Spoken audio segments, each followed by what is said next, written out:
Multi speciality হাসপাতাল। মেঘবেলা লাইভে আপনার পছন্দের টিভি চ্যানেলস সম্পূর্ণ বিনামূল্যে, শুধুমাত্র মেঘবেলা ব্রডব্যান্ডের কানেকশনের সঙ্গে। মেঘবেলা ব্রডব্যান্ড, বাংলার ঘরে ঘরে। আচ্ছা বলুন তো, অভয়াকে খুন করার পরে প্রমাণ রেখেছে মমতা ব্যানার্জি? এই মমতা ব্যানার্জি তো ওকে দিয়ে সব প্রমাণ লুটপাট করিয়েছিল বিনীত গোয়েলকে দিয়ে। তো অভয়া মাকে মারছে, সে প্রমাণ রাখবে নাকি? উনাকে তো খুন করার চক্রান্ত করছে। অভয়া মা বাবাকে মমতা ব্যানার্জি খুন করার চক্রান্ত করছে। আমি এলওপিকে রিকোয়েস্ট করব, আমাদের দলের সভাপতিকে রিকোয়েস্ট করব কি ইমিডিয়েট সেন্ট্রাল ফোর্স ওনাদের সিকিউরিটিতে দেওয়া উচিত, ওকে জেড ক্যাটাগরি সুরক্ষা দেওয়া উচিত ওই অভয়া মা বাবাকে, নাহলে ওকে খুন করিয়ে দেবে মমতা ব্যানার্জি। কি বলছেন আপনি? হ্যাঁ, 100 বার আশঙ্কা। যেভাবে মেরেছে আর প্রমাণ লুটপাট করছে, সব ক্যামেরা আসছে, ওই ক্যামেরাতে আসছে না। উনি তো খুন করে দেওয়া চক্রান্ত চলছে। আরে আপনি অভয়া মা কেন, যে কোনো আপনি দেখছেন না ওই এতে রেট হয়ে গেছিল একজন মহিলা, মমতা ব্যানার্জি বলছে কাস্টমারের লড়াই ছিল ওই পার্ক স্ট্রিটে। তো একজন মহিলা রেট হয়েছে, মমতা ব্যানার্জি বলছেন কি ওটা কাস্টমারের লড়াই।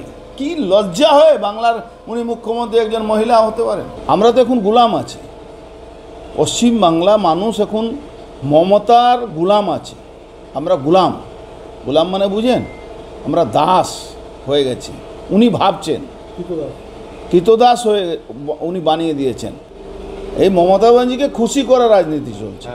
পুলিশ কমিশনার মমতা ব্যানার্জির কাছে নম্বর পাওয়ার জন্য করছে।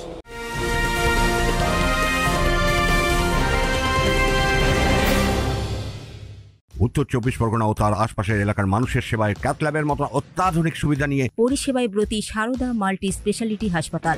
একই ছাদের তলায় মানুষ সাধারণ চিকিৎসা থেকে শুরু করে 24 ঘন্টা ক্যাথল্যাব, এমআরআই, সিটি স্ক্যান, এনআইসিইউর মতো সুবিধা এবার থেকে পেয়ে যাবেন সারদা মাল্টি স্পেশালিটি হাসপাতালে। প্রয়োজনে যোগাযোগ করুন 033-2592-0730, 2593-0730, 2593-3562 ও 9331275635 নম্বরে। আমাদের ঠিকানা Royal Park, Kalyani expressway, Barrackpore, Kolkata 7,01,21। Sarada multi speciality হাসপাতাল, পরিষেবাই হোক আমাদের মূল লক্ষ্য।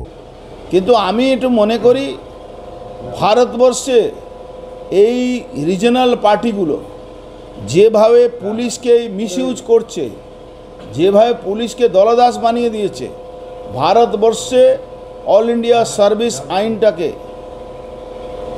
নিয়ে আসা দরকার আছে, যেখানে ভারতবর্ষে আইনের মধ্যেই আছে, কোনো নতুন আইন তৈরি করতে হবে না, যেখানে আইএস আইপিএস তারা সেন্ট্রাল ক্যাডার হওয়া সত্ত্বেও শুধু পয়সা তোলার জন্যে, লুট করার জন্যে, মানুষের উপরে সন্ত্রাস করার জন্যে একটা রাজনৈতিক দল রিজনাল পার্টিগুলো তাদেরকে ইউজ করে। তার জন্যে ভারতবর্ষকে বাঁচাতে গেলে, ভারতবর্ষকে যদি বাঁচাতে চায়, দেশের রাষ্ট্রপতি হোক, দেশের প্রধানমন্ত্রী হোক, ভারতবর্ষটাকে যদি বাংলাদেশ আর পাকিস্তানের আখড়া না বানাতে চান, তাহলে ভারতবর্ষে ইমিডিয়েট অল ইন্ডিয়া সার্ভিস আইনটাকে লাগু করে দেওয়া দরকার আছে। আরে আমার নামে এফআইআর করেছে, তো আমি তো চাই আমার নামে রোজ এফআইআর হোক। আমার 200 এফআইআর কমপ্লিট হওয়ার পরে গিনিজ বুকে 5টা নম্বরের মধ্যে আমি থাকব। আমি চাই আমার নামে রোজ এফআইআর হোক, রোজ আমার নামে কেস করুক, যাতে গিনিজ বুকে নাম হয়। ধর থানা হাজিরা, থানা বললেই কি আমাকে যেতে হবে না? আরে কোনো অভিযোগ নেই ভাই, মিছিলে যাবে তো ছবি তো আসবেই।